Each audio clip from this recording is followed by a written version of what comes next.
Hello बच्चों, class 8 प्रश्नावली 3.3 जिसमें नौवां टॉपिक करने वाले हैं। और इसमें लिखा हुआ है दी गई आकृति RIS के एवं CULE दोनों ही समांतर चतुर्भुज है। ठीक है, देखो लिखेंगे हम जानते हैं। क्या जानते हैं कि देखो, एक तो जिस समांतर चतुर्भुज है RIS के, कौन सा RIS के लिखेंगे RIS के एवं दूसरा कौन सा, देखो CLUE दोनों समांतर चतुर्भुज हैं।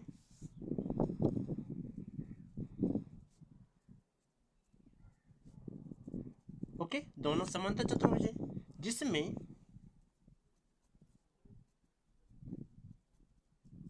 क्या दिया है, कोण RKS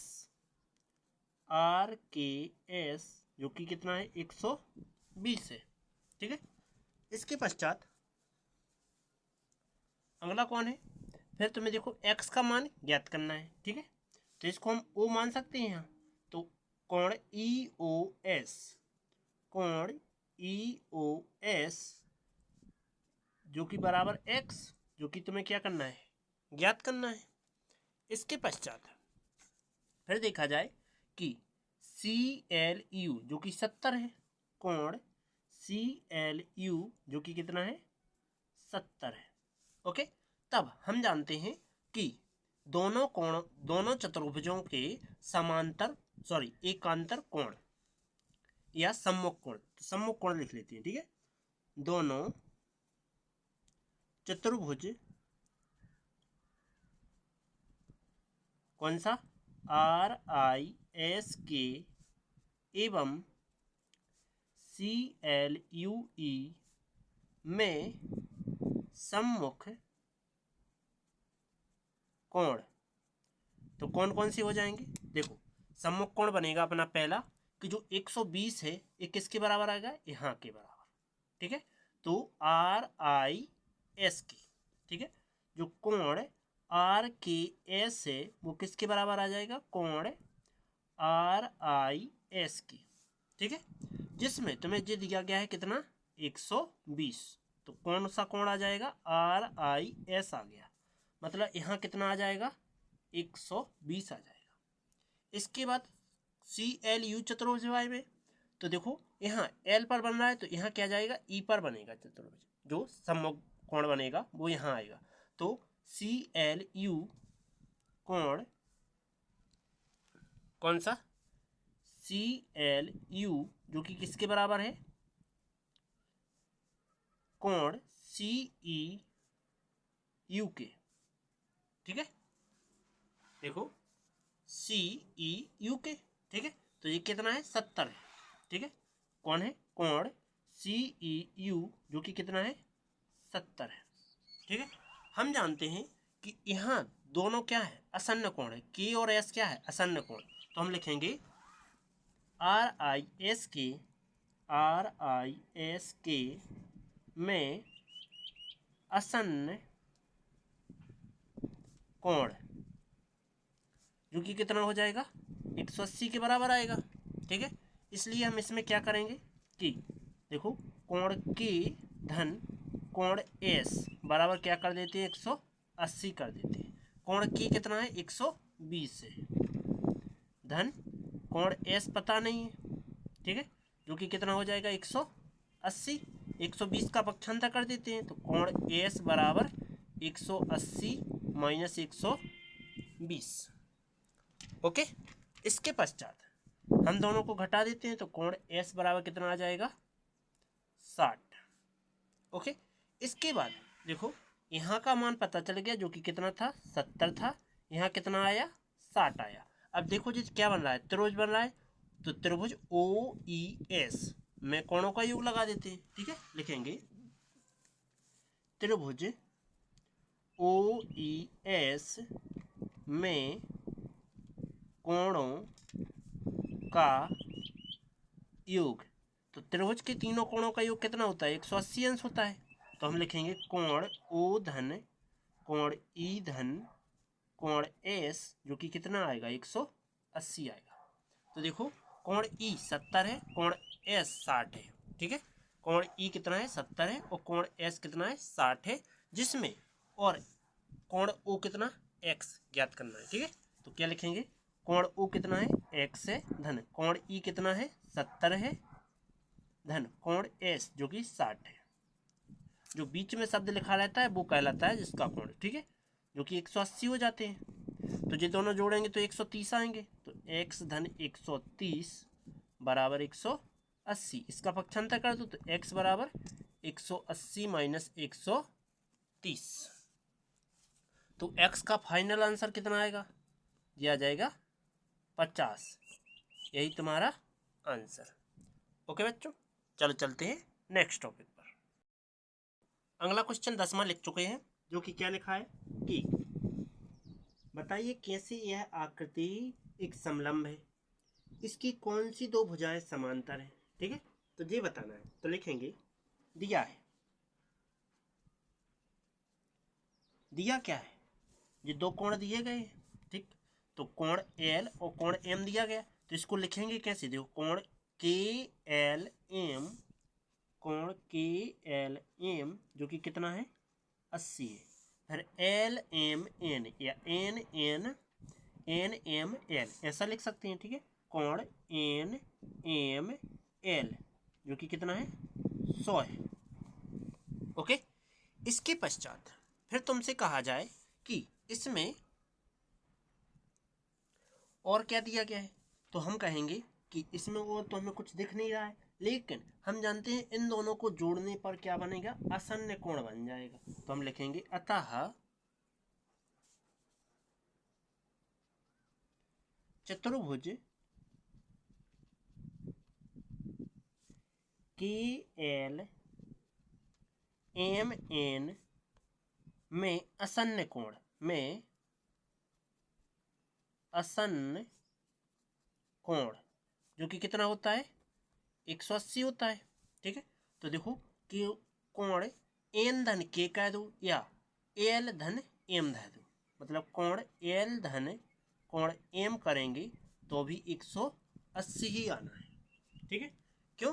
क्योंकि ये तिर्यक रेखा पर रखे हुए हैं, और जो कि सम्मुख कोण क्या होते हैं? एक दूसरे के समान होते हैं। आसन्न कोण जब दो कोण मिले, ठीक, तो दो आमने सामने नहीं, केवल तिर्यक रेखा पर जो कोण मिलते हैं वे क्या होते हैं? आसन्न कोण होते हैं। और आसन्न कोण क्या करता है? हमेशा 180 का कोण बनाता है, जो कि 180 ही आ रहा है। ठीक है, तो हम लिखेंगे चूंकि, तो चूंकि छोड़ते हैं, अतः लिखते हैं। अतः तिर्यक रेखा एक ही ओर, अतः तिर्यक रेखा एक ही ओर, तिर्यक रेखा एक ही ओर अंतः कोण बनाती है, अंतः कोण बनाती है इसलिए यह समलंब चतुर्भुज है। इसलिए यह समलंब चतुर्भुज है। साथ ही क्या लिखेंगे? जिसमें की एल समांतर है एन एम या एम एन। ओके, उम्मीद है आपके लिए यहाँ तक टॉपिक पूरा समझ में आया होगा। अब इसी का एक और दिया गया है बगल में दूसरा, जो कि आकृति 3.27। आकृति 3.27 आपको प्रेजेंट दिख रही होगी, जो कि जो 11वां नंबर टॉपिक है। क्या है? 11वां नंबर टॉपिक है। 11वां नंबर टॉपिक क्या कह रहा है कि आकृति 3.27 में कोण सी, सॉरी एम कोण सी, एम कोण सी को क्या करना है? ज्ञात करना है। जबकि दिया क्या है? एम कोण सी। ठीक है, फिर से लिखें दे रहे एम कोण सी, जो कि क्या करना है? ज्ञात करना है। ठीक है, तो इसमें तुम्हें पता है कि दिया क्या है? दिया है, देखो कि यह एक तो समलंब चतुर्भुज है, साथ ही कोण बी का मान दिया गया है। तो ए बी सी, कोण ए बी सी, बीच में किसका कोण बन रहा है? बी का बन रहा है, जो कि कितना है? 120 है, राइट। इसके पश्चात फिर क्या कहना है? तो फिर केवल ये कहना है कि समांतर चतुर्भुज में क्या है? दो क्या बन रहे हैं जी? आसन्न कोण बन रहे हैं। तो लिखेंगे समलंब चतुर्भुज, अतः समलंब चतुर्भुज में आसन्न कोण क्या आ जाएगा? 180 के बराबर, जो कि तुम जानते हो कोण बी प्लस कोण सी लिखेंगे। तो एम कोण बी, जो कि कितना है? इसके आगे एम लगाएंगे क्योंकि एम की जरूरत है, ठीक है। तो एम कोण बी जो कि कितना है? एम कोण बी प्लस करना पड़ेगा एम कोण सी, जे वाला, ठीक है, बराबर 180। तो एम कोण बी जो कि कितना है? 120 है, धन एम कोण सी जो कि 180। इसका पक्षांतर कर दूं तो एम कोण सी बराबर 180 माइनस 120, जो कि एम कोण सी जो कि कितना आ गया? 60 आ गया। यही तुम्हारा फाइनल आंसर। चलो नेक्स्ट टॉपिक की ओर। टॉपिक है 3.3 का 12वां। तो 12वें नंबर क्वेश्चन पे क्या लिखा है? देखो, आकृति 3.28 जो कि मैंने बना ली है, ठीक है। 3.28 को कोण P और कोण S की माप ज्ञात कीजिए। कोण P और कोण S, तो कोण P ज्ञात करना है और कोण S जो कि तुम्हें पता है कि ये 90 डिग्री का कोण बन रहा है यहाँ, ठीक है। ऐसा यहाँ 90 डिग्री, यहाँ भी कितने का है? 90 डिग्री का कोण है। क्या है? 90 डिग्री का। ओके, तो हम यहाँ क्या लिख सकते हैं? 90 लिख सकते हैं। एवं तुम्हें यहाँ देखो 90 बन रहा है, ठीक है। तो कोण R भी कितना बना रहा है? 90 डिग्री का कोण बना रहा है। और कोण Q कितना है? कोण Q जो कि कितना है? 130 है। ओके, अब तुम जानते हो कि जो P बच रहा है वो क्या करना है? ज्ञात करना है। तो हम लिखेंगे चतुर्भुज PQRS,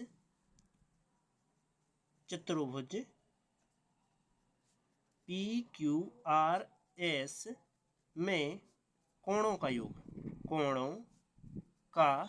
योग, समांतर चतुर्भुज के कोणों का योग कितना होता है? 360 होता है। तो चारों कोण जोड़ो, तो कोण P प्लस कोण Q प्लस कोण R प्लस कोण S बराबर 360। तो कोण P का मान कितना है? पता नहीं है, प्लस कोण Q का मान 130, कोण R का मान 90 प्लस कोण S का मान फिर से 90 बराबर 360। ओके, उम्मीद है आपके लिए यहाँ तक समझ में आ गया होगा। इसके बाद इन सबको जोड़ लेते हैं। तो कोण P प्लस 9 दूनी 18, ऐसा जोड़ते हैं। 0 18 और 3 21 का हाथ लेंगे 2 और यहाँ 3 बराबर में 360। इसको पक्षांतर कर देते हैं 310 को। तो कोण P यहाँ धन का इस साइड जाके ऋण का, तो 360 माइनस 310 घटा देते हैं। तो कोण P का मान जो क्या आएगा? 50 आएगा। यही तुम्हारा फाइनल आंसर। ओके, चलो अब चलते हैं, लास्ट हो गया टॉपिक। अब नेक्स्ट वीडियो पर चलते हैं जो कि 3.4 रहेगी। ओके।